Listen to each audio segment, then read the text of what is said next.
Welcome everybody to the two-man power trip, the Black Man's Thought and the Nerd Lifestyle. I'm Nicholas, Mr. Go with the Flow. And I am the man with the plan, Maurice. And we're back with another edition of the Blerd By Nature Podcast. Happy New Year, everybody. Happy New Year, people. We made it. I don't know what we made it into, but we made it. Facts. We made it into something. I mean, it's not like everything's over, but we made it and we're still stuck in it and we're still doing what's doing down here. So, yeah, we doing stuff. Right, we here. So, stepping into our first segment, Vibe Guys of the 2022s. How you been? Has this been the week that you returned back to work? Yes, it has. All right. So, still, what's going on? I don't like it. Huh? The problems that I left with are still there. They're still lingering. Yeah, talking about we survived. Yeah, we back into something, right? Back into the bullshit. That's what we back into. So that's exactly what I went back into. The same stuff that I left with still going on. In fact, even more crap happened. I was like, oh boy. I was like, you know what? I'm going to just stay over here because I'm still in comeback mode. Y'all be handling this, so y'all need that many cooks in the kitchen, so I'm going to just be over here doing this stuff. Listen, you preaching to the choir here. You know, I've been born and bred through the bullshit. I've been raised by the fire. I'm still in this shit. I only got 2 days off on my shit, so I was still rolling into it for the most part. And then I came back.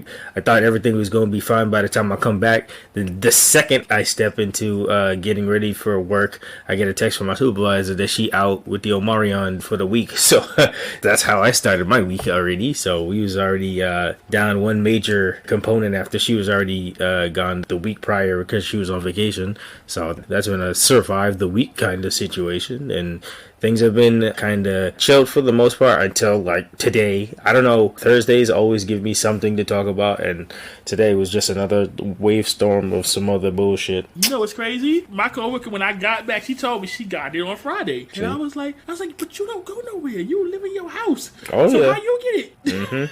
No, this one's an ample time. I got friends who asked me if I was okay that 1 week that already caught it the next, and the whole situation that's going down. My mom told me that she had a coworker that constantly the person kept secure and everything was the super kind of clean freak and it was protected, and she was about to go off to her vacation to Jamaica and then just found out, bam, just got it right before they left. Yeah, it's crazy. Yeah, the people that have been the most cautious are the ones that's getting it. I'm like, what's going on? Yeah, it's double time now. Right? Doing the most. The most for sure. Right? The most for sure. We could never get out of the country at this rate. Oh my god. Shout outs to Dawn Tainment and my conversation with Rome, who's right now in Africa living it up, man. Them sunny times and them beaches and everything.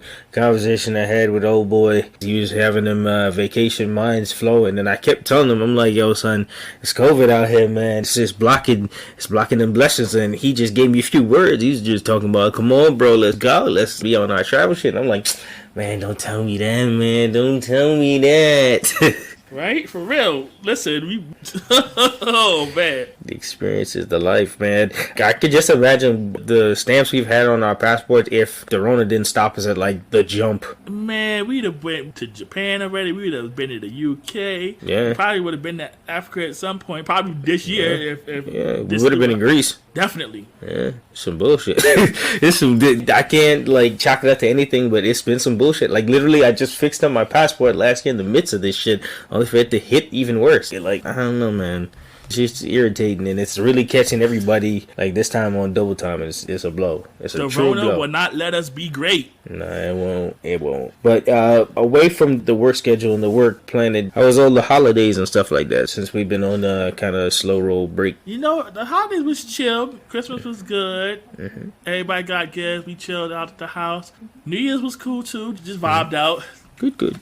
During all that time, I got some nice coquito from our friend Amanda over at Sazone Talk, and it was hitting. It's still hitting.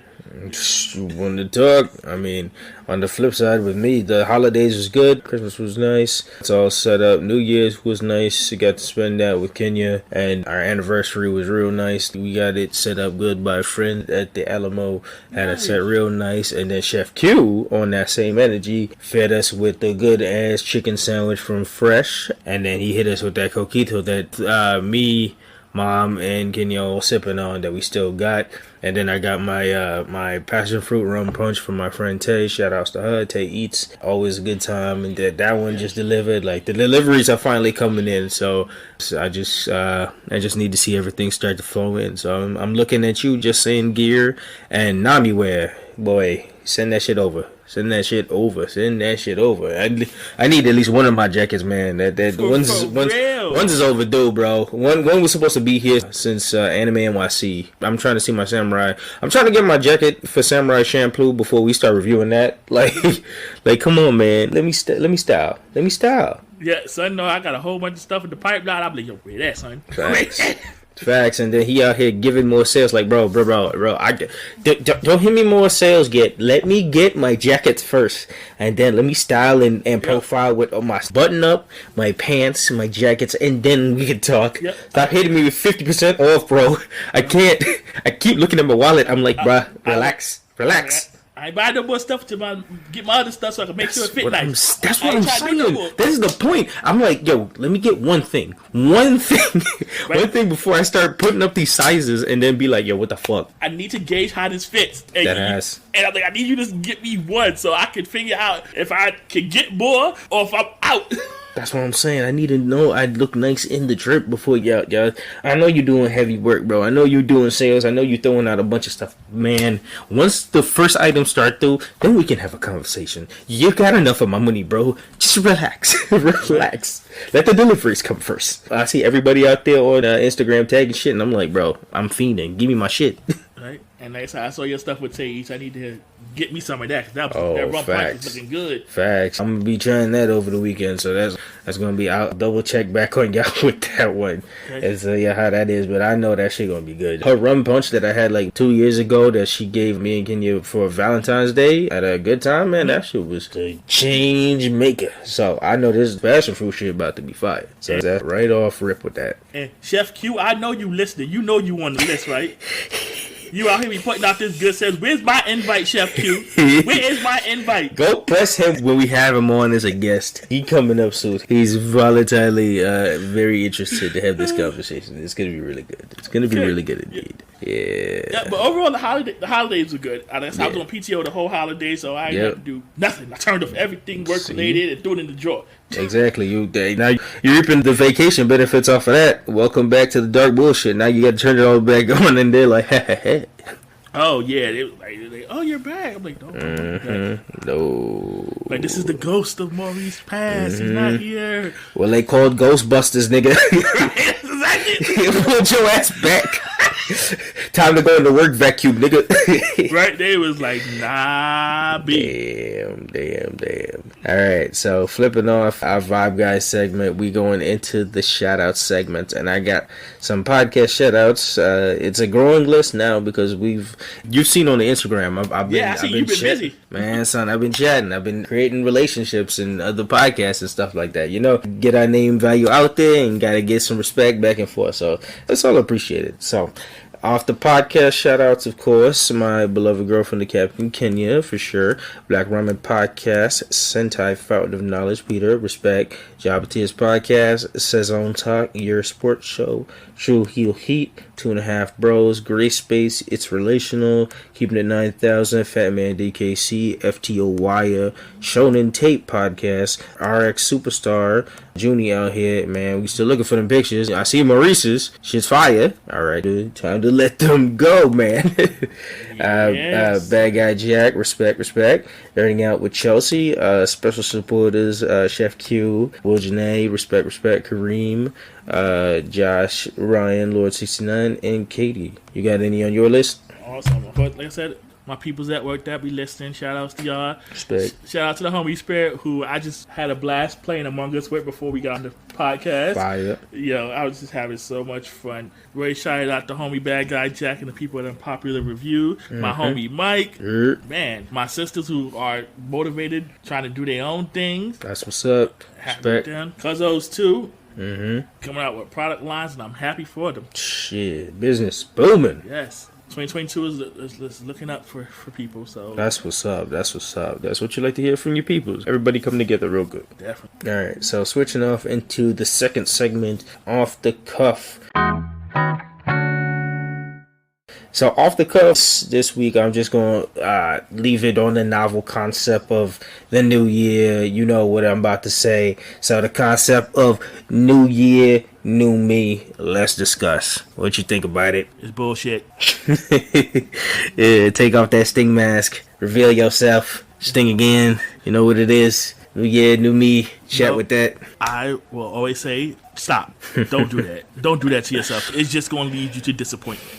Yep. I will just say, in terms of that, continue the process of improvement. No new year, new you. No new you. Make yourself better. You don't need a brand new you. You just need to improve on what you are. Agreed. Yeah. Yep. Just leaving it as if you want to use the top of the year for excuses to shift stuff over, I can understand that concept. But I mean, just in general, you didn't really have to wait until you could shift at any point, and you didn't even have to have that ideal going into this new year, like 1/1/2022. You could be starting at 1/6/2022, and it's a different concept. You could be different than you were like 5 days ago. It's the concept of you could change at any time you decide to. It's kind of a your decision kind of thing. So the new year, new me is just kind of the concept that you just play around, and everybody memes about it all the time. So you know what you need to work on, and you need to shift in life. If you need that gumption to push, I mean, there you go. But the concept of itself is just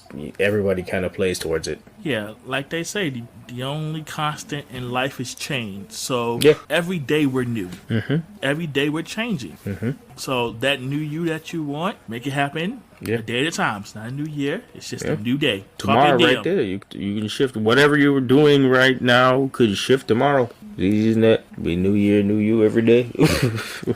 It's just that novel concept. Yeah, Carpe Diem. We know that very well. We had the season adventure before the world would change. That's right, and we dang sure put that motto to good use. Facts, man. Yo, I was thinking about it walking to work today. I was like, imagine the novel concept of like COVID, like us trying to enjoy Amsterdam in the like world of COVID, like when COVID regulations started to calm down and you could actually like go places. But you could imagine our trip during like COVID regulation safety stuff. It would not have been the same. No, it would not. Like we really caught it. It's like we caught it in a different world. And that's what makes me kind of sad about our next adventure is I know it won't be the same. No, I'm so like, man, the concepts of like traveling out and doing stuff in like other countries. I'm just imagining, like, you know how generous and nice people are when you're like from foreign, but now can you imagine just going to foreign places and that everybody worried whether you bring in COVID to another country or not?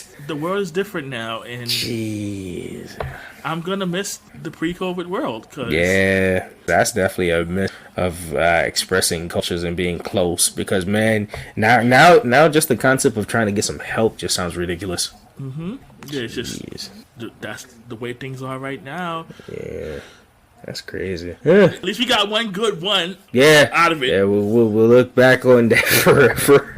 That's crazy. All right, shifting off away from the off the cuff segment, we go into a little bit of reboot news.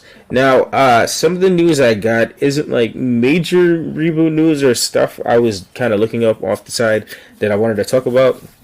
So there's concepts of I heard over the newsways. It hasn't been confirmed pretty much, but I heard something about a Chronicles of Avatar series being in the works by the new Avatar Studios that's around in Nickelodeon that specifically is working on Avatar based animated series and stuff like that. So I heard the Chronicles of Avatar is supposed to be a new show that's gonna follow up on past avatars like Yoshi and all those past avatars and like different stories and stuff like that. If that comes out, that'll be great to usher on some more long-winded stories with Avatar just in general. Yeah, I heard about that as well, and yeah, I'm happy if they want to expand the universe and give some backstory, especially animated. Animated. That's always the top medium. No matter what you do, make sure to go back. Like they're working on that live action for Netflix, and though the casting looks great and all, you just can't beat the animated. Yeah, just know that. We learned that very well with the last episode. And this episode. Yeah. Well, yeah. Pretty much. Animation. Yes. Yes, animation will always be key with these things. You can't beat the freedom that you got with that shit. But nonetheless, that we got that as a series, and this isn't really reboot news, but this is kind of something I just wanted to talk about in general. But can we talk about this week's concept of Elmo? just I don't know. Elmo has been running wild this week in like meme base and everything going on. It's either the Elmo from the block or Elmo versus Rocky. Like I don't like. I'm with it.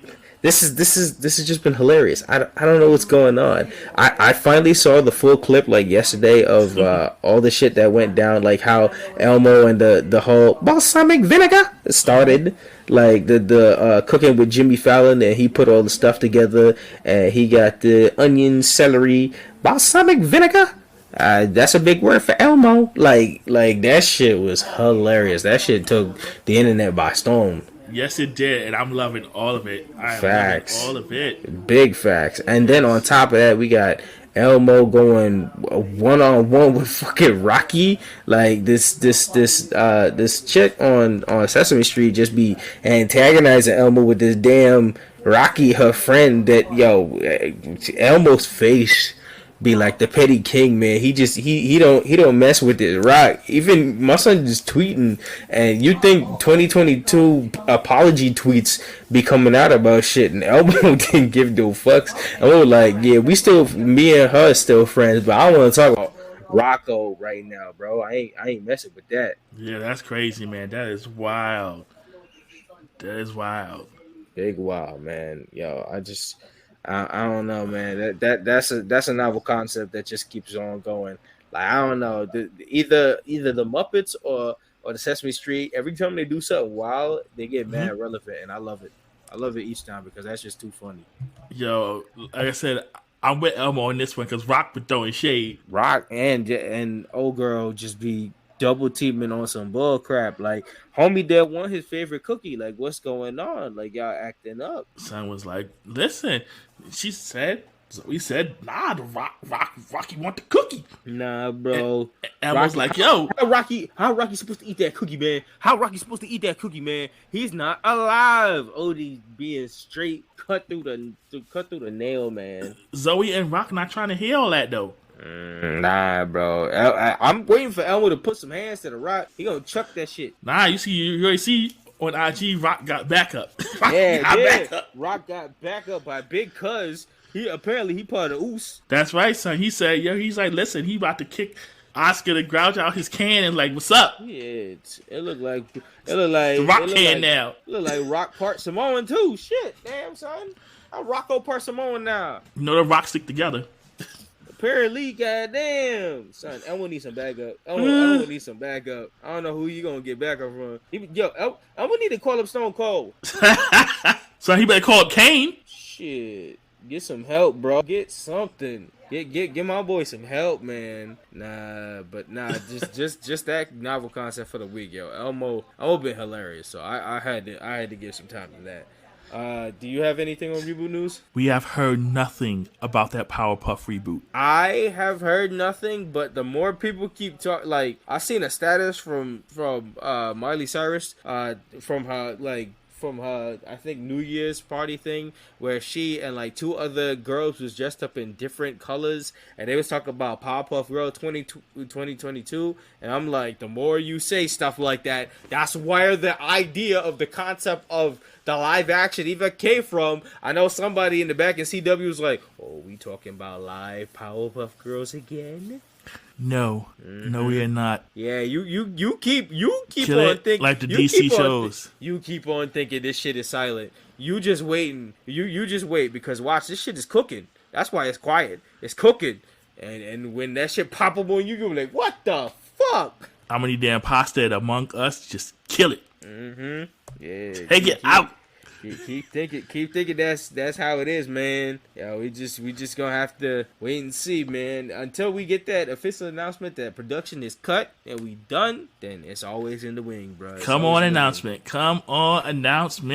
always in the wing, man.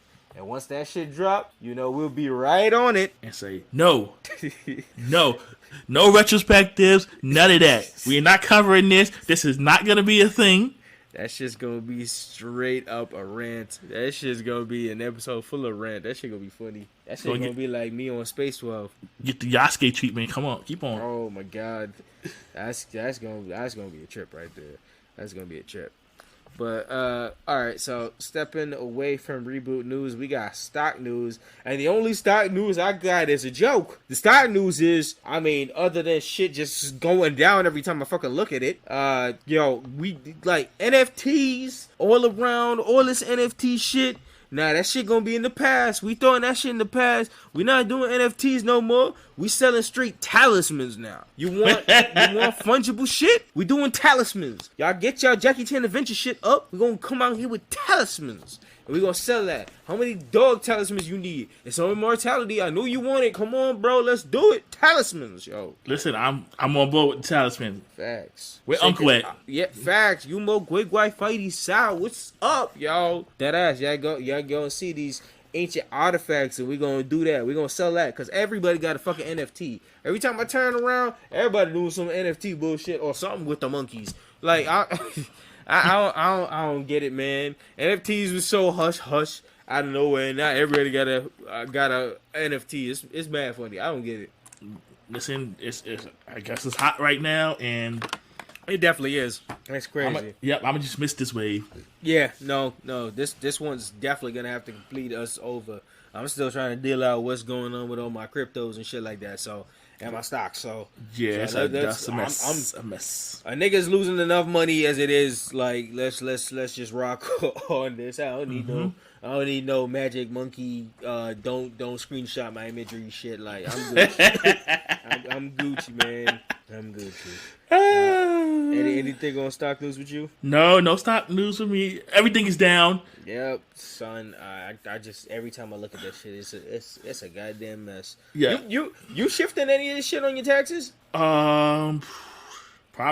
I gotta see whenever they want to mix and match shit together and throw it all there. I'm gonna see, and I'm gonna talk to my peoples because they call in to find out, and I'm just looking around. We all looking around for our W-2 soon, so yeah, I know they're gonna see the tax fund. I have to sit down, look at them, and figure out what's what. Exactly. So let's see if we can get anything out of a motherfucker. So all right, so that wraps up the mini news, and it's time for the big. It's time for the great. It's time for that main event segment of the evening.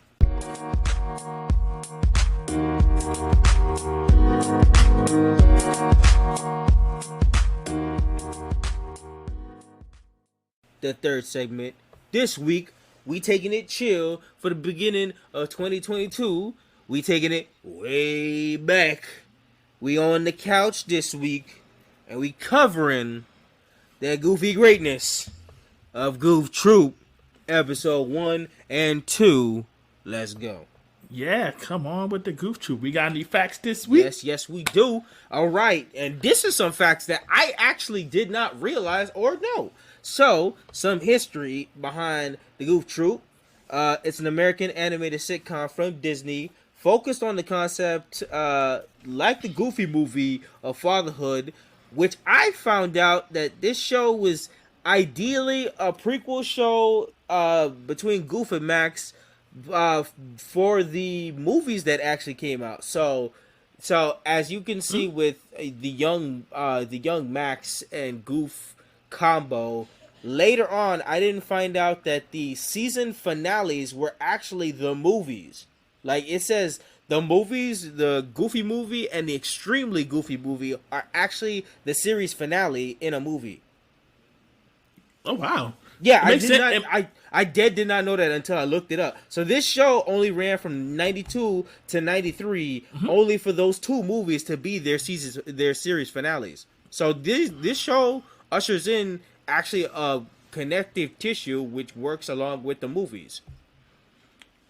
Yeah, and if you think about how the show is, it makes sense because the movies take place way later. Yeah, exactly. When you think of the age of Max and everything, and showing how he became friends with PJ and stuff like that, and shifting off into the future when they're grown and stuff like that, it makes sense because I mean at the time when we get into the episode, we'll see more along the lines of where kind of the shift happens, but it's just getting that concept and told to me after I was looking it up made me think that actually pretty much makes sense to have this series go from Max as like a child all the way to finishing of where Max is in college is kind of a huge deviation in that. Yeah, it definitely is. Yeah, that's crazy a concept. So the fact that I had about Goof Troop, so Goof Troop is unique in the fact that it was Disney's first televised cartoon to be a situational comedy, like a Seinfeld or a Frasier. Yeah. Rather than like an action adventure like Darkwing and Rescue Rangers and Gargoyles, etc. Speaking of that, this is also part of that Disney afternoon block on top of that. Oh, yes, it is. And they had some bangers in this block. A couple I already mentioned, like DuckTales, Chippendales Rescue Rangers, Tailspin, which has a special place in my heart. Yep. We got Darkwing, we got Bonkers, Aladdin, Bonkers, Gargoyles, Jamaica, baby, Gargoyles, Timon and Pumbaa, yo. That block was heat. Young Hercules. Yes, that Disney block was heat. Very much. And this show had, what was it? This show had 2 seasons and 78 episodes. And the first season had like 65 of them. See? That's what most of these shows was. If you ain't realized, it's like one season that had a pack load of episodes for no fucking reason. It's wild. You never really understand how the concept of these seasons actually deviate itself. Like how much y'all got in the concept before y'all switch over. That's weird. Yeah, man. Shoot. So we can start stepping into the episode now. So we can do episode 1. Everything is coming up goofy. All right. So the first thing we start with is this banging theme. Yup, classic theme and visuals. 90s bar. Pals.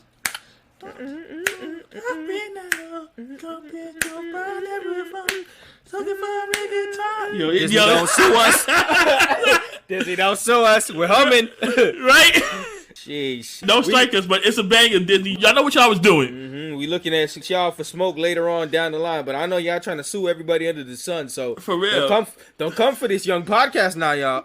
Yeah, don't come for us, but that theme was a banger, man. I can't help myself. Man, that ass, it's the heat. Like off rip, we was getting something good. Oh yeah, big time. We was like, man, this is we gonna get to a black show. Okay, Disney. Disney, this what we doing? Come on, they was scatting on the bitch. Come on, man. Yeah, come on, man. I was like, okay, Goofy, I see you. We're buddies. We're pals. Come on, man. Come on, man. Y'all spitting in the studio. Yep. I like Disney. I see you right here. I see you greatly, man.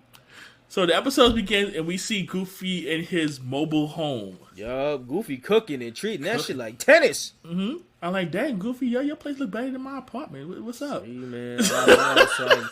I mean, Goofy, what we about to find out, Goofy a hard worker on the low, man. Yo, Goofy, he over here making some meatballs. He tennis paddling them over to Max, and they bouncing all around. Max already regulating, know this shit. Yeah. This is how the mornings just work out. That's how we getting our food. Yeah, they over here playing meatball tennis, and this is lit. Waffles in the background just watching the whole shit go down. Yeah, well, I was like, listen, this is just normal life for me. I'm used to it by now. Yeah, he adopt me. I'm here. This is just how we live our mornings. Waffle was feeling the type of way because he trying to get one and it wasn't happening. Yeah, the mailman came through. The mailman got one. Shit. Mailman got a couple. Mailman George got that shit. He got the mail, and Goofy got a letter. He almost sat on the cat. Yeah, he almost sat on Waffles, man. Waffles had to deviate and dip. Yo, Waffles was probably stressed out, yo. Oh, Waffles been through it. Waffles is a goof. You already know he been through it. So Goofy opened up the letter. He got a nice little certificate here. He got his diploma. Yo, he got his whole shit. You like big ups on the work of Goof, man. He got his diploma out here, which will set in motion something even bigger later down the line.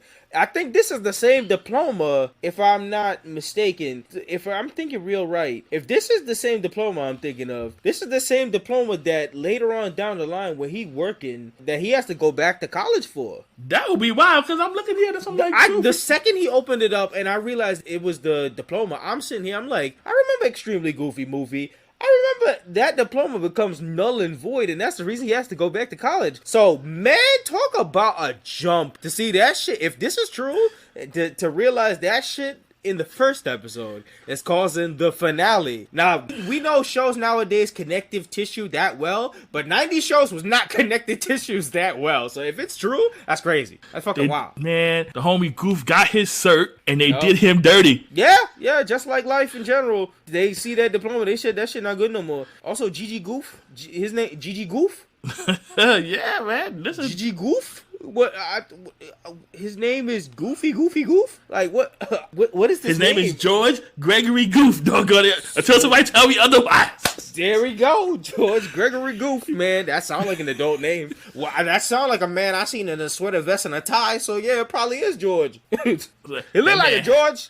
That man happy because that man got his cert. He's like, all right, let's go. The moment he got that shit, he started packing. He said, we're moving to Spoonerville. Like, what? Oh, my son was ready. He said, I got the big diploma now. I can get the big job. That's how you know it was the 90s, y'all. He got one diploma. He said, I'm getting ready for the big job. They gonna hire me. You know it's a guarantee. What? He was good money. He's like, I got this cert. I got the bag. I'm out. See, kids of this generation don't understand that concept. There's no getting one diploma and guaranteeing a job. That is a dream. That is a 90s dream. Yeah. Yeah, now you need a whole master's or a doctorate, probably 15 years of experience. Yeah. He talking real facts because he specifically said not just the diploma, the experience too. Goofy got that diploma, was already out the door moving. He said they gonna hire me. I don't gotta stress about work because they gonna hire me. Us today, you get the diploma, you better have everything else that come with it. Mm-hmm. Come check correct. Goof living in a dream. Nah, Goof was in the right era. He knows. Yeah, right era for sure. That's the dream. That's the dream I'm talking about. The 90s was a dream. He packing it up. He's like, let's go. All this Max. He's like, nah, Max, you gonna like Spoonerville. We gonna be lit. Facts. Max was like, what about all my friends? Fuck them. Yo, I love how Goofy, why you ain't seal the bottom of this box, bro?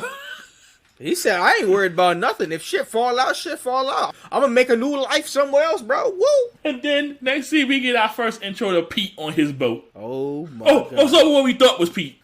Oh, boy. Pete. Oh, Pete. I mean, his first introduction to know that Pete's a dick is that he was messing with the dog right off rip. Oh, yeah, man. Yo. Pete ain't shit.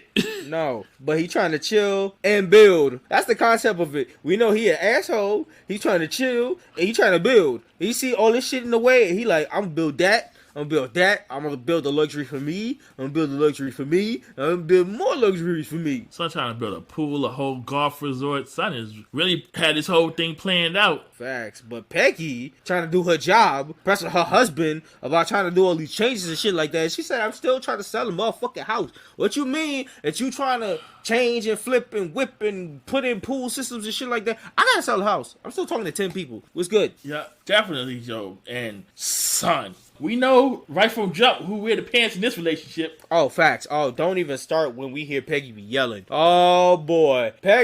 When Peggy be yelling, bro, it's different. There's two sides of Peg. There's the nice, sweet girl that be talking all that shit, but when she start yelling, that's black mama. That's a black mama.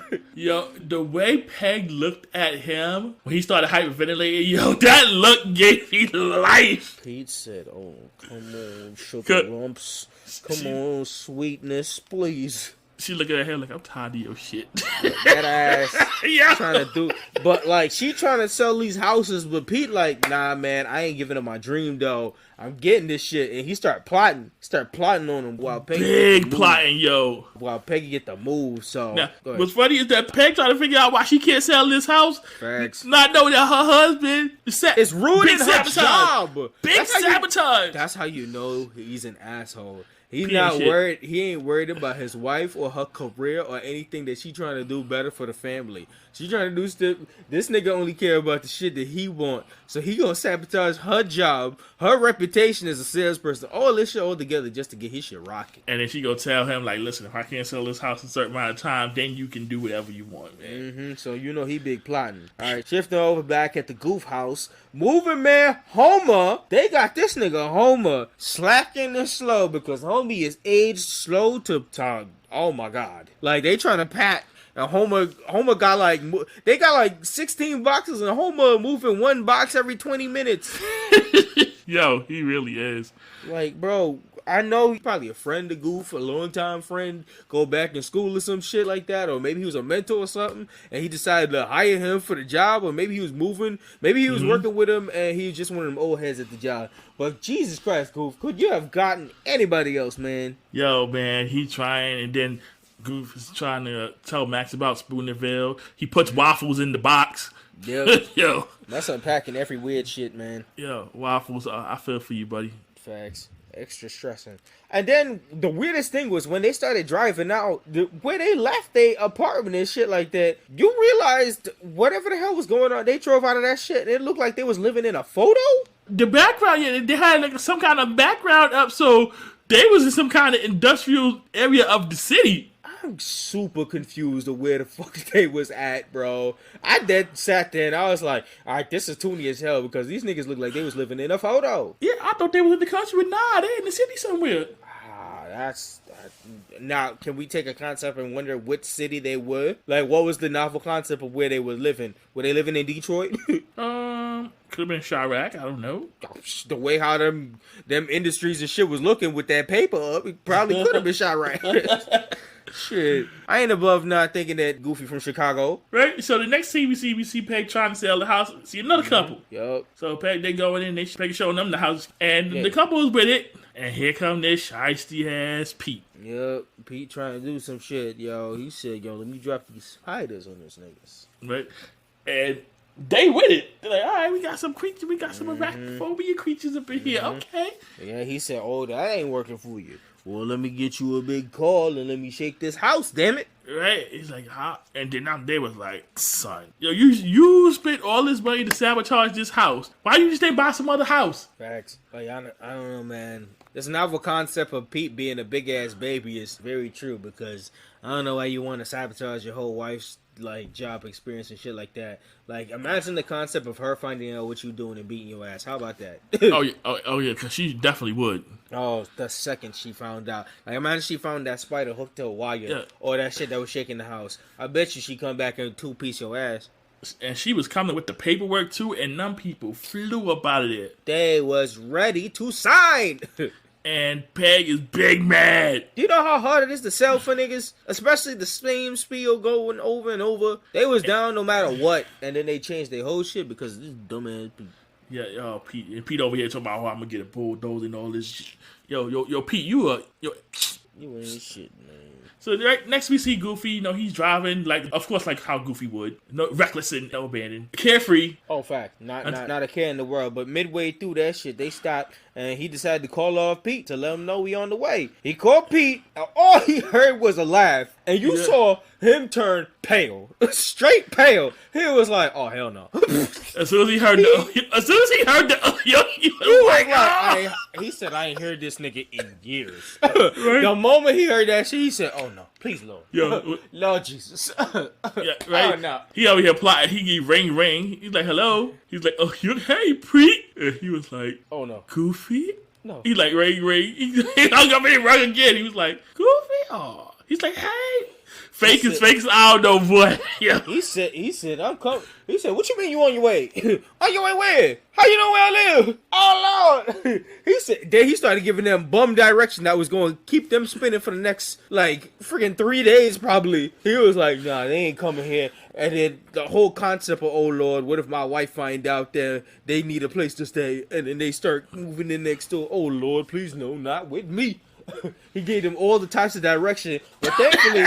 Thankfully, the car said, fuck all that, and started pulling off its own way, and these niggas started hauling ass and chasing the car. Yeah, you're right. So they ain't hear next to nothing of what Pete said. No. Well, actually, no. Goofy was writing down notes, but it don't matter because they chasing the car and all them papers flew. Even though, kudos to both Max and Goofy to be keeping up with the car. Like, they didn't need a car. They could have just ran. And the car took the express route right to Spoonerville. Express up the ass, yo. It almost got, them niggas almost got hit by Amtrak. That's how fast they was running. Well, at least we found Waffles. Yeah. And Waffle like, this can't be life. Stressed. Nigga said, yo, y'all took me out of that damn center just to be dealing with this, man. Y'all just wanted to take out my 9 lives, huh? And Waffles on the wheel had me dying. Shit. He's like, I had 9 lives, I only got 2. Oh yeah, it's guaranteed that he don't got none of them 9 lives, but like 2 left. Dealing with Goof? Oh, come on. You know he killed that shit many a times. So this whole scene was just comedy gold. Comedy gold. So like I said, we have the shenanigans with the train and all that good stuff. They literally flew through them streets and just missed getting hit by the train just a little bit. They really did. And then riding on the tracks, they was... And being pushed by the train, I'm like... That's what I'm saying. This shit is crazy, man. Just the many adventures that they just be getting up to in them hijinks. This reminds me of that thing from God of High School. When dude went in the water and we still don't know how Jen got up out that water on the skates, falling up the cliff. Shit crazy. And so now they're in Spoonerville and Goofy is giving Max the 50,000 mile an hour tour. Poor Waffles is all confused. Yep. Trying to take it all in. Waffles said, the hell with all this. Shit. And then we finally get the novel meeting. So ideally Goof and Pete and the whole family kind of meet up off there. And we got the concept of Max kind of meeting PJ. Can we talk about Goofy losing the wheel and going full on Flintstone? Oh, facts. With the foot stop. Hey, man. He knew he had to take it manually, and that ain't no more manual than manual there. And stopped just enough to crack Pete's boat. Facts. Oh, boy. Putting that crack in that bitch, man. Them kids looked back, and it was like... They took a bet, and they said, what you think he gonna blow this time? A gasket? A spleen? What you think is gonna happen? And the first interaction between Max and PJ... Yep. Wow, Waffles met the dog. Waffles with the dog. Sheesh.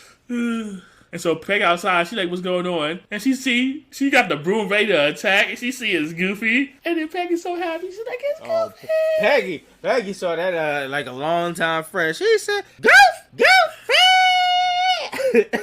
He was like, yo, Peg sounded like, oh, no, that's my bitch. Like, yo, that shit crazy. And then she turned around, Pete, get your fat ass out here. The midway, not only was she yelling at Pete, when she hugged Goofy, midway she looked at Pistol and said, Pistol, put that shit down. What I tell you for the last time? And then the midway she hugging Goofy, what I tell you? I told you to put it down. Yeah. Yo, she yelled like Louis Armstrong. She yelled like Louis Armstrong sang, bro, what? Yeah, for real. For real. I love Peggy. Peggy is hilarious. Oh, man. And here we see PJ and Pistol. And they meet Max and Goof in their own kind of visual strange way. Now, PJ was resistant to say hi for the most part. Pistol? Oh, she was flying off the rip. For trying to meet up with just the high little girl daughter energy of just saying hi to everybody. Yeah, you can definitely tell that's Peggy's daughter.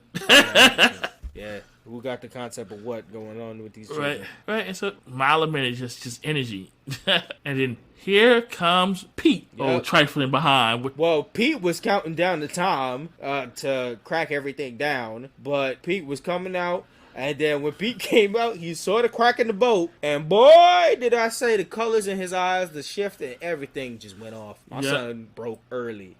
I like, Pete, how you see that crack from all the way where you was? Bro, that pain. He was counting down that clock and he Yo, my son.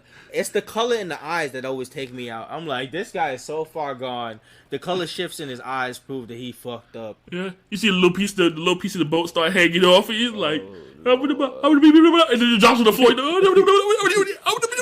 That's how you know this is a black show. All they do is scat all over this goddamn show.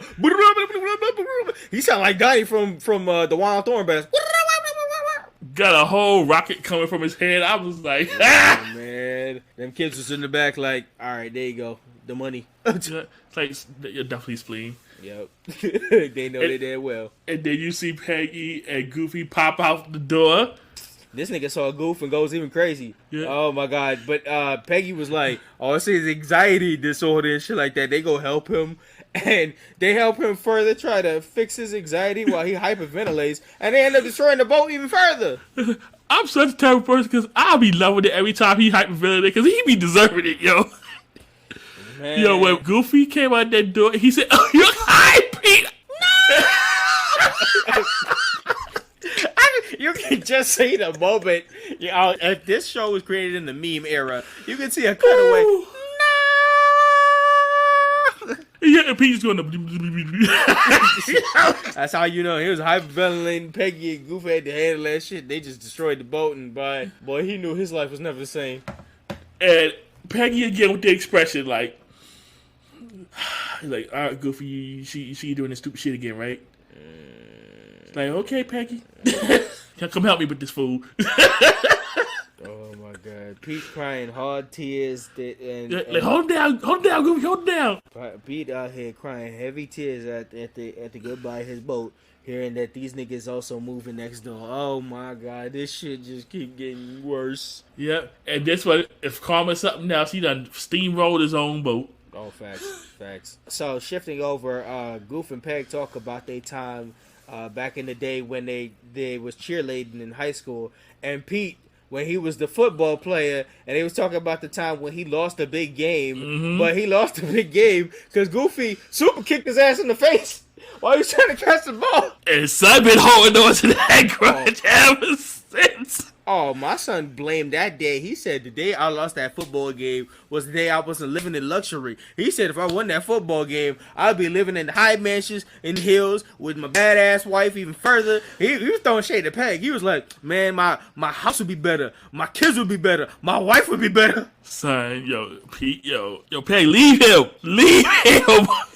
Well, if take the kids. Well, I mean, to be honest, if we go any further, have you seen Peg in the Extremely Goofy movie? I mean, like where did these people go? Listen, I won't be mad. That's what I'm saying.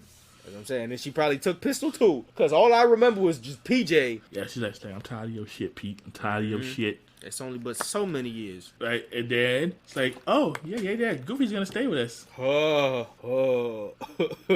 He's like, oh, what? God. So he heard that, and he started giving PJ the pep talk about don't get no goof germs on you. You gotta make sure you don't even breathe the goof air. So he sent PJ up there to go meet with Max, and PJ came in here with the concept of the 2022 face mask. My son was OD masked up, ready. He was like, yeah, I'm ready to talk to you, Max. Just let me get my mask first. Yeah, I'm over here like, bruh. These are the jokes that we don't realize is timeless at the time, because man, they got a new novel concept this year. Yo, and I'm just so happy that you always need that one good friend, and that's what Max and PJ are to each other. Facts, but it took a minute to hit that certain point because PJ Definitely. and Max, they was connecting over PJ stuff. But the sad part about PJ's life is he got all this valuable stuff, but he cannot play with it because his father has tricked him into the concept of novelty, like NRFB, never removed from fucking box. So he's a child that has all these nice stuff, but can't do anything because of sellback value. And I'm like, what's the fucking point in that? Don't tell a child about sellback value. Let a kid be a kid, and he's about, oh yeah, these are investments and blah blah blah. Investments, my ass. Go get him stocks and bonds then. Right? Don't tell him toys should be there. And also, you don't know that concept. You don't know if in the future they start rehashing and bringing shit back, so y'all shit become basically worthless.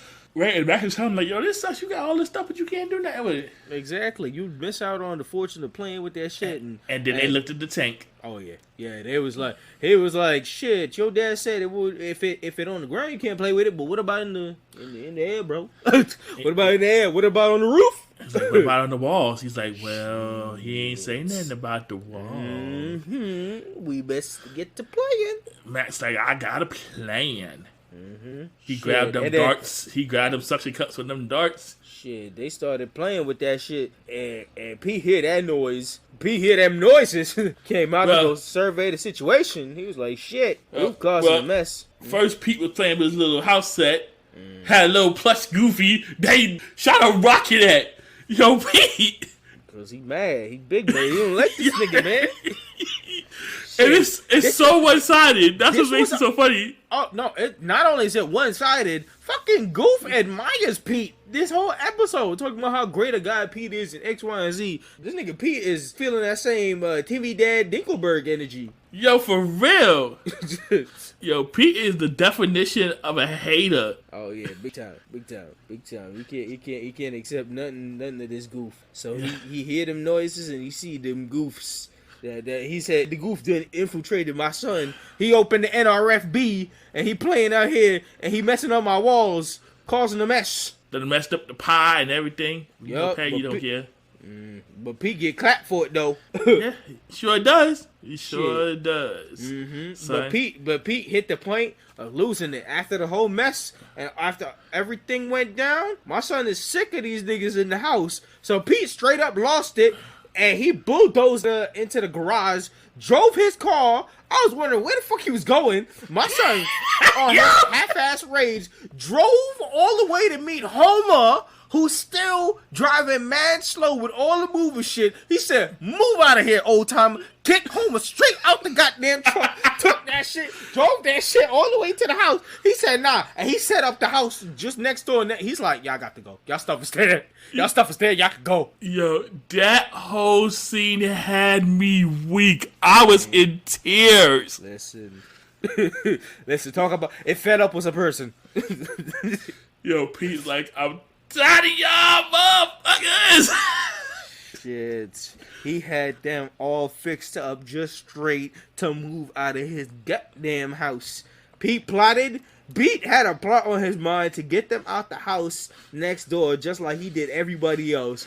But he was too tired to even think about further the concept of how he was going to do that. And the moment he started sleeping, the moment he started finally getting relaxed, all you hear was Goof wilding with the fix-ups, with the machineries and everything. And Pete was done. Pete couldn't sleep, but Pete was done. Pete was like, and Goofy was like, our stuff, time to fix everything. Like, good job. He's like, you're the best, Pete. Morning, neighbor. Oh, Lord. Pete flew up out of there.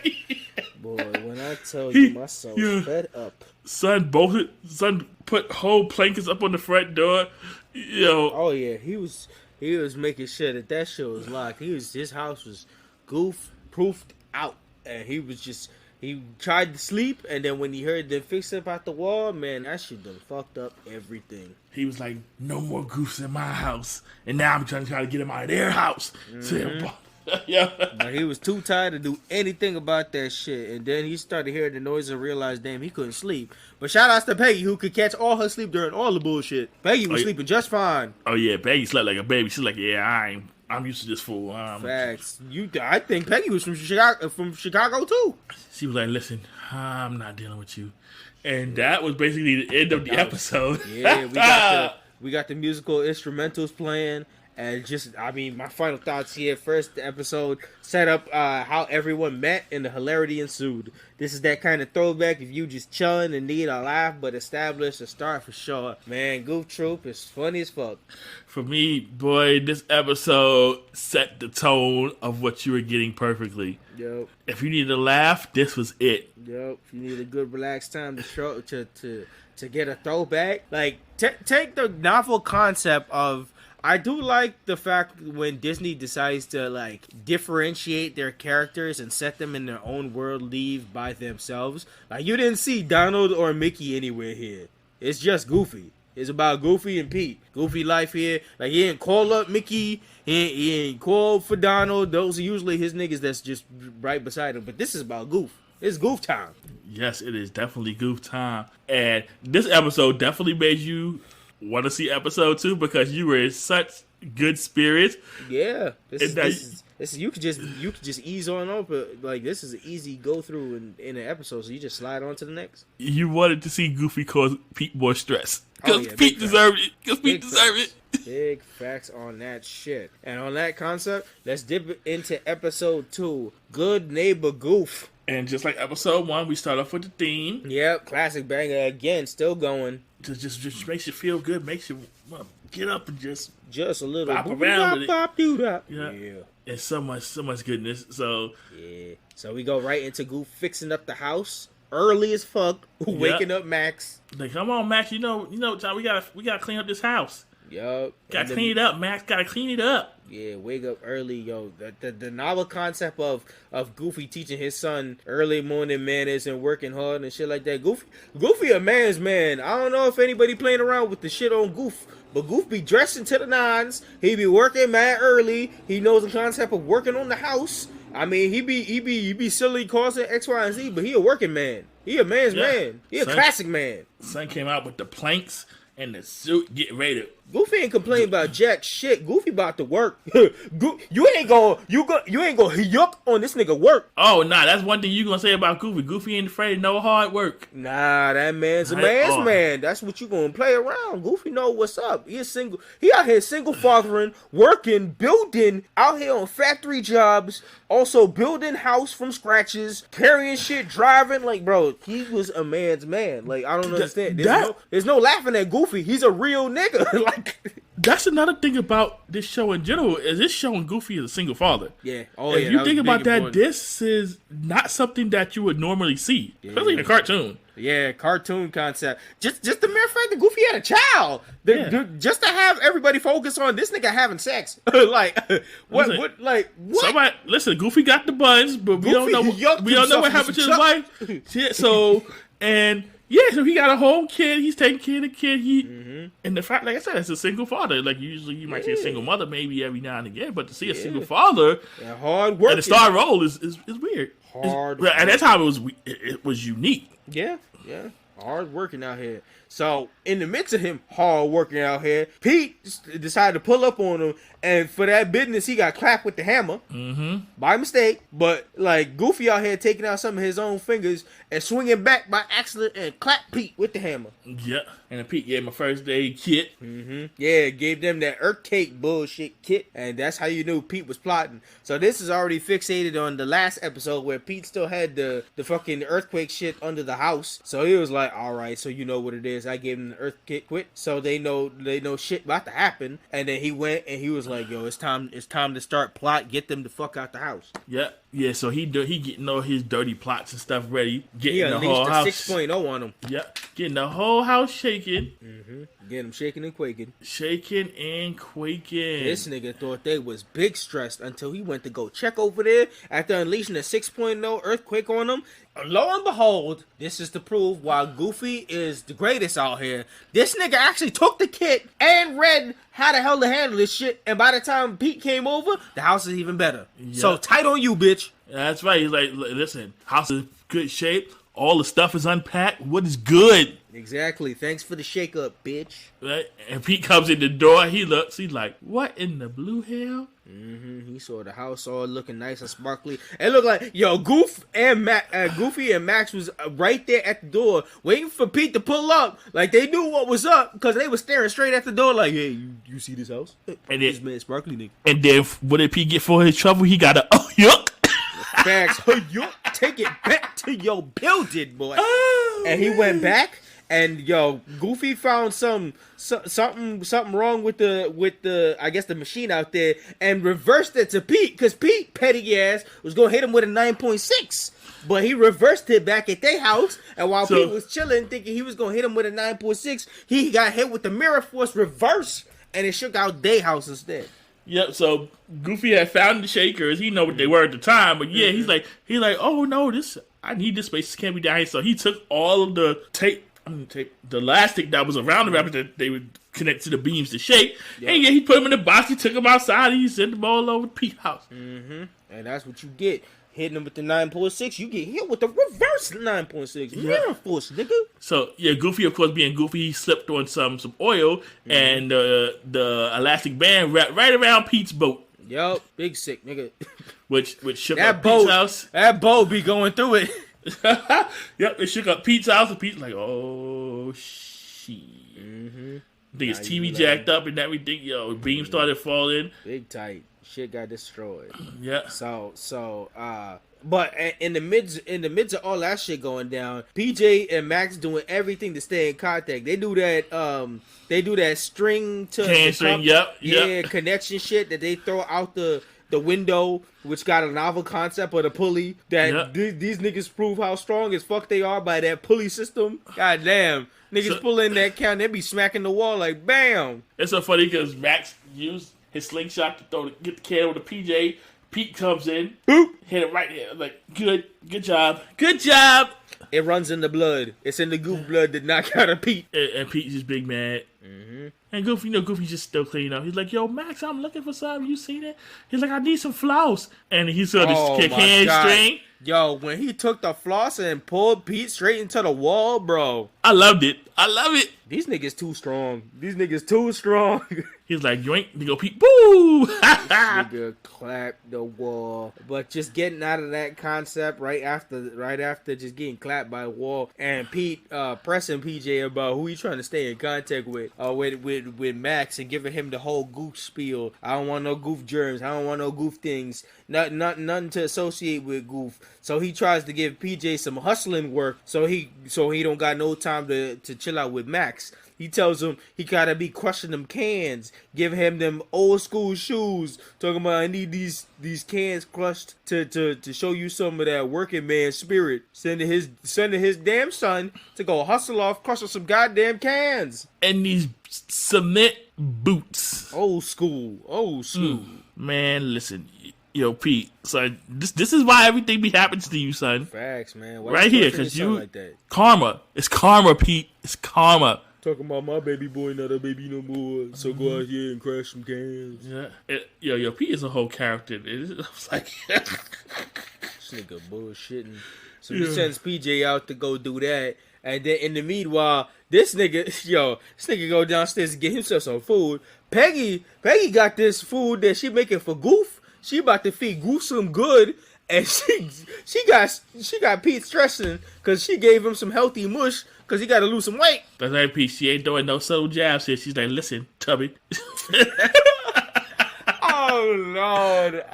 She said, "Here's some mush. Here's some low vibe bush, man." So no, she's like, no, you get this, and Goofy gets this. Oh, Pete saw that and got big man, obviously. So homie got the hot sauce. He said, nah, boy, I'm about to drop all kinds of hot sauce on this bitch. Hold on. Can we talk? Wait, because, his dog don't get no respect because he threw the mush right at the dog. Oh, yeah. We knew that that's the very beginning when we saw Pete, that he was fucking with the dog. So it's fucking with the dog 24/7. When that dog attack him, I'm like, listen, you deserve that. That's an end mark shit. That's definitely how you end an arc. Like you said, Pete throwing all the hot sauce, all the mustard, throwing the atomic hot sauce. Yeah, he got that drip that hit the mushroom cloud on the bitch. Right. And then he was waiting for Goof to come through, and he was ready for Goof. He looked at Goof. He was like, go eat that. And you saw it bubble up, and boom. I'm like, yo. Yo, Pete was watching Goof eat that shit, and Goof would eat that, and he was like, bro, this is good, but you got any hot sauce? This nigga said, what? That's the instant moment that I knew Goofy was Jamaican. Goofy's a hardworking single father that got many jobs that can eat spicy food. And there's another thing that comes up later that makes me really believe that he's Jamaican, but Goofy's Jamaican. And then right after that, fucking Pete ate that shit and exploded. Oh, I love to see so much. Oh man, Pete up in here, Pete on fire. Goof a bad man, and friggin' Pete no bad man. Pete just regular fat black American. That's it. So he wasn't ready for the heat. He wasn't ready for the heat. Pete wasn't ready for the heat. Yo, and Pete, here go Pete trying to get more revenge. I'm like, come on, Pete, what you doing now? Shit, Pete wasn't ready for the heat, man. I'm telling you. So Pete, after that shit failed, Pete was still on his pots, but they keep falling back on him. That's that karma, man. And then so he gave Goofy the chainsaw, and Goofy's trying to rev the chainsaw, and then so Goofy he ain't revving, and then here come Pete back in here getting annoyed. He's like, no, Goof like this. Hey, he pulled that shit, and it backfired on his ass. Yo, so like, and Pete, then Pete revs it up, and it backfires on him as always. Yup. It's that novelty bullshit right there. That's what. Yep. Don't set people up, man. And his boat gets it again. Mm-hmm. That boat finna get it all the time. So what are we on? This is boat number How much 3? money does Pete have for all these goddamn boats? Yeah, because this is like his 4th boat at this point. Fuck this shit, man. And we just 2 episodes in. Exactly. Shit. Stress. Too much stress. Stress, man. Stress. Right? And so Max and PJ are plotting on how to crush these cans. Yeah, they figuring that scheme up well. They figuring out the novelty concept and the way how they try to crush them cans. They ended up flying off a cliff, having their own mini adventures, flying through shit. Yeah. These niggas was almost dead. Yeah, they was having a good. Listen, classic 90s adventure. Oh yeah, they flew off that cliff, and all the jokes started ensuing. PJ started admitting to everything that he ever did wrong in his life, because he was like, if I don't make it, at least I told my shit, I'm going to heaven. Right, and this was classic friendship bonded moment right here. Oh, legit, because after this shit was over, PJ realized that his life was a lie thanks to his dad. He sat there, he was like, nah, I enjoy this. This is what I like to do. Fuck crushing them cans. Even though the cans did get crushed. But like he was like, this is a good time. I'm with my boy. We good. Like, we alive. He's like, well, this is fun. We alive. Let's do it again. Shit. And then after they got the cans all crushed, they went back in the house with the muddy shoes. And I said I like how they both how PJ and Pete both recognized each other. Like Pete came in the house, he was like, I know these footprints. They're my son. And then he started walking up, and PJ was like, I know them footsteps. That's my dad. Right?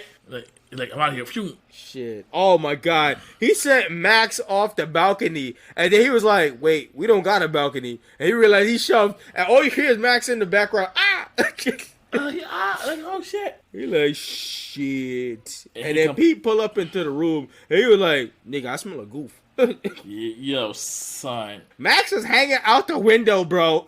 And the way how Pete was talking about goofies, it sounded OD racist. My son said, you don't want to get goof germs on you. You don't want to associate with them. Because if you associate with them, you start laughing like them. You started losing brain cells. These are the most common denominator low-level niggas out here. We don't associate with goofs because they are beneath us. The worms in the ground. Like, yo, he just stepped going in, and I was like, this shit sounds racist as hell. Yo, I wanted to fight Pete here. I ain't gonna lie. Man, the rhetoric was too strong that was like some kind of biases. The fact that Max is hearing all this, yo, Pete, we gonna have to scrap something. Honestly, after Max heard that, I thought this was gonna be a whole concept, but Max was talking about, it's all good, we gonna work shit out. Honestly, yo, if this was a show today, Max would have had a whole concept of talking to PJ about how fucked up that shit was, that his dad was talking that kind of shit about his father like that. And yeah,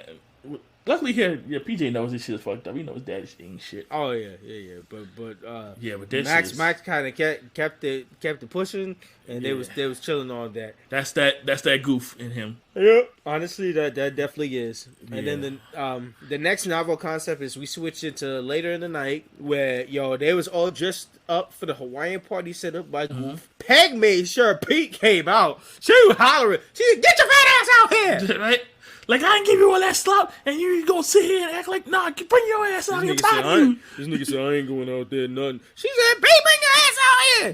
Dress up all day. Get your funky ass. She's like, I ain't put all this shit together for you to be inside. Get your fat ass out here. Oh my god, Peg. This nigga came out and the music was lit though. This nigga Pete was hating from back out the door, but Goofy was blasting that music and niggas was lit. They was starting the Congo lounge and everything. Yeah, that's what I did. It was good. Oh, Waffle stole the pig from the dog. Niggas was lit, bro. The luau was extra nice. This was the other time when I was talking about I knew Goofy was a Caribbean. Because did you see his legs pop right when he was about to go for limbo? My son hit the hip swivels. You know he was about to be hitting the dirty wine with the dagger. He was lined up real nice and he was about to hit these niggas with the low below in the limbo like they never seen before. But then they had to mess him up. Yeah, he got pigged. He definitely got pigged. And I was about to say, he was about to show you what it is. As a Caribbean, as a real man, Goof is a Caribbean. Shout outs to Goof the Jamaican. I'm claiming him. I'm claiming him. Fuck it, man. He's a hard-working man out here. I'm telling you. Stop to the nine, single father, many jobs, can pick up any lady. Stop lying. Peg knew she wanted some Goof. Let's be real, nigga. You see them ways that she was acting. Listen, how would you feel if your wife was coming through with the meals like that, giving you some slop? Like, nigga, listen. Peg is stressed. She ain't got no. I feel like Pete alienated a lot of Peg's friends, or something had to happen because Peg ain't got no other friends. She was ecstatic when she saw Goof. She was like, somebody that's not my fucking family, my nigga. Yeah, she was like, my peoples. Facts. It's like, what, you got kid? Or you want hyperventilate? Or word? Mm-hmm. Yeah, come on with dinner. Come on with dinner, yeah. Yeah, she plotting. Like, we think Pete's plotting. Nah, Peg plotting. She's like, we got this house. Yeah, this house is available for sale. No, don't listen to nothing Pete said. Yeah, this house is available for sale. She said what? She thought about this good. She was like, yo, imagine the concept of this whole thing of Peggy actually finding out that Pete has been sabotaging her work this whole time, only to find out that her old friend Goofy, who she knows gives Pete all kinds of anxiety this whole time, she's like, yeah, you come over here. And this whole time she plotting to have Pete have a whole heart attack because she knows this nigga gonna cause him to have a whole heart attack. The ultimate revenge. Yeah, she gave him that house at a discount. Oh yeah, big time. Big time. She said she knows what it is and what the stress of the concept is, and Peg just sitting down like, yep, I'm gonna ruin this nigga's life because he tries to ruin mine. Like, yeah, who just signed the dotted line. Nah, don't worry about none of those fees. Nah, I got you. No, not at all. In fact, you know what? You get a family discount. No, you know what? Pete got you. This nigga can buy 4 boats. Yeah, he do. I got it linked up straight to our account. You need rent paid? We got you. Yeah. So it's like, yeah, boy. And then in the midst of the whole debacle that goes on in the Hawaiian thing, Pete tries to catch something. But reminiscent of their old high school days, the moment Pete tries to catch something, he gets super kicked by Goof. Again, just for the old time. And Pete started bitching because he was like, nah, that's the same kind of super kick bullshit that cost me the job. And then he started labeling that shit, talking about, I missed out on the house, I missed out on the wife, I missed out on better kids, I missed out on all the shit. Oh, because that dumbass nigga right there. And Goof finally started picking up on the lingo. Goof said, what dumbass? Oh, you clowning me? Not on my block. Not on my block. Yeah, so Goofy finally started feeling that shit. He said, nah, fuck out of here. I'm a go. And then Goof realized this was his house. And he said, nigga, you got to go. Yo, dead ass. Goofy was like, nah, fuck out of here with this bullshit. You got me fucked up. So it was wartime against the family now. Niggas back and back from both sides. Pete was talking to PJ, talking about no Goof, no this, and all related to Goof. And Goof was on the other side with Max, talking about no Pete, no Pete affiliations, no Pete being spoken in the house, and no Brussels sprouts in your pants, nigga. Yep, we have a whole list of rules. And what random one? Yep. And PJ and Max was like, all right, bet. Oh, yeah. They was like, we got something for the adult ass. Right? Shit, they was plotting against them. They was both plotting against Pops. Like, we about to take this from 0 to 100. We got something for y'all. Boy, when they took it from 0 to the 100, their plot was to destroy each other's houses until these niggas realized this ain't it. Right? And boy, they was on it. They was on it. They was getting rid of food. They was digging up the lawns. They was destroying the sides. They was destroying houses. They was destroying cars. They was destroying boats. Eventually these niggas started talking to their son like, y'all wildin'. Y'all are wildin'. They started feeling so bad about the concept of their kids fighting. They was like, you know what? Them niggas over there ain't even that bad. We was joking. They was really not. They actually got good qualities. How about we calm down? There's like, nah, we gotta get this together before we ain't got nothing left. Niggas said we ain't got nothing left. These niggas gonna blow up everything. They probably got grenade for the next shit. We gotta calm this down. This racism got to stop. We gotta cut it down. We can't leave it for the generations because the generations getting bigger weaponry. They gonna destroy our houses, bro. We gotta think about us. Shoot, they gonna destroy the house and put us in the hospital. And then they gonna unplug us just to be petty. Yeah. The fact with Max took the pie from Peg and threw it, and then like you said, you saw the food flying and stuff. They was really going in. Man, they was going hella in. But at least Max and PJ plot worked, and they realized they got that shit good. And they was Gucci. So everybody went back over Goof's house to have a nice little end of day picnic, get the food all together and shit like that. And the midway of Goofy trying to take a picture in old Goofy fashion, that I don't know how that shit happened. This nigga super kick. This nigga gotta stop super kicking shit. Goofy super kicked the goddamn grill all the way to his curtains. And shit started burning in the background while they tried to take a picture all together. I think Goofy did that one on purpose. What, to burn his house? Son, listen, he want that insurance money. Bruh. He gonna go live with Pete again. You know what? You got a point there. And Peggy wasn't even gonna be too sad about it because another heart attack is another stage closer to Pete dying. Yeah, Peggy got to end with the insurance agent. So listen, multiple insurance agents. She definitely got a life insurance hit on Pete. Mm-hmm. She's like this nigga fat. You already know what it is, right? And the curtains just miraculously came off the hook and flew right onto Pete's boat, and we know what happened to that boat. Mm-hmm. They go boat number 4. They go boat number 5. On top of that, I bet you that mush that she gave him ain't even low in cholesterol. That shit high in something else. I told you, she plotting. She plotting either to run away with Goof or she just plotting to make a life for her own when she gets rid of this fat overlord. She threw the atomic hot sauce in the mush. She put 2 droplets. She put 2 droplets in there. She know this nigga can't handle spice. She said it's gonna be fine for Goofy, but she said, I know my husband. He gonna die off this bullshit. Eat that shit, nigga. Oh man. Yeah. And that closes out the second episode. The instrumental plays after they take the picture and shit like that. We don't even see the concept of them reacting to the flame that's going on in the goddamn house anyway. Right. Shit. But my final thoughts, another funny episode that actually follows up, connects from the last episode with Pete plot and everything, and ultimately sets the dynamic. I like the jokes you don't get. I said I like mostly the jokes you don't get until you watch later on in life. Overall funny and enjoyable time of a classic. This shit highly recommended to always enjoy. Whether you grew up with it and want to watch it again, or this is some new stuff that you ain't realized from the 90s again, but man, this shit always hit. Yeah, this was just some good old fashioned comedy, and I loved every bit of it. Yo, Pete, you be getting what you deserve, son, and the comedy and just timing of Goofy and Max, the way Max works with PJ, Peggy just being her awesome self, everything here just clicked. Clicked as a motherfucker, so that's another 90s Disney afternoon pack, right there, right hitting right at the good center right there, man. Right, this was Disney at its best. Yeah, the peak when afternoon Disney block was cook.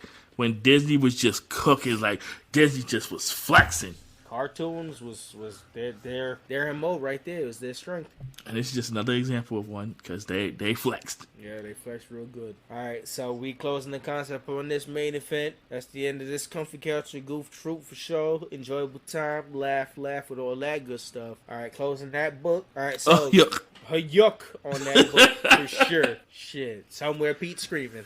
Oh man! So on our preview for the next review episode, episode. We going back with Down with BMP, Black More for Power. And I suggest for the following week, we going to review a novel concept of the end of the Zordon era. This is, we're going to be reviewing Power Rangers in Space, episode 1 and 2. All right. The Andro show. Okay. Yep. Yes, the Andros show and the beginning of the end for the Zordon marks. Yeah. Yep. This is the end of that of the Zordon era. Yeah.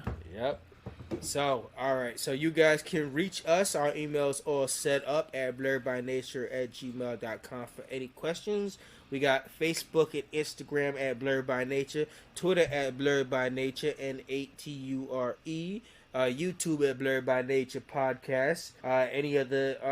Any other social medias you want to throw at us, or that's what we got so far? No, that's what we got so far. And of course, you can find us on YouTube by searching the Blerd By Nature Podcast. Indeed. We still cooking on a couple of the stuff that we still working on. Yes, we are. Always working, always cooking. Facts.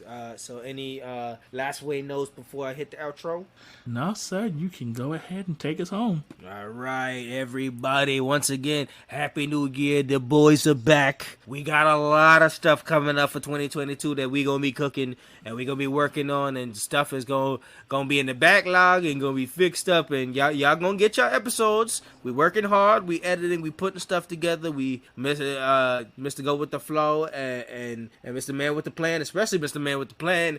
Always big outs and respect. Everybody give the Man with the Plan novelty concept and respect for all his editing hard work, because this shit ain't easy. Going through all that time lapse and all fixing up and adding music and X, Y, and Z. Big respect. Clap it up for the Man with the Plan, because he working hard out here getting these episodes out for y'all. And I'm pressing up on the social media, trying to make sure y'all all know everything we got. Relations getting hooked up through social medias and everything. We working hard, guys. We working hard. That's not just one piece of the puzzle, just like you are. We all got our parts, and we're playing them, and together we make the magic happen. Yep, we work hard, man. We work hard. We don't play about this podcast game. We having fun recording, but that's the easy part. Everything else is novelty on this shit. So just to let y'all know, we out here, we producing, we back at it. We gonna drop these episodes as we can, and y'all just gonna enjoy and let us know the feedback. So on that note, thanks for joining us today from Black Thought to Nerd Power. This is Nicholas, Mr. Go with the Flow. And this is the Man with the Plan, Maurice. And this was another edition of the Blerd By Nature Podcast. We out. Till next time, everyone, and thank you for listening. Thank you for listening. Peace. Peace.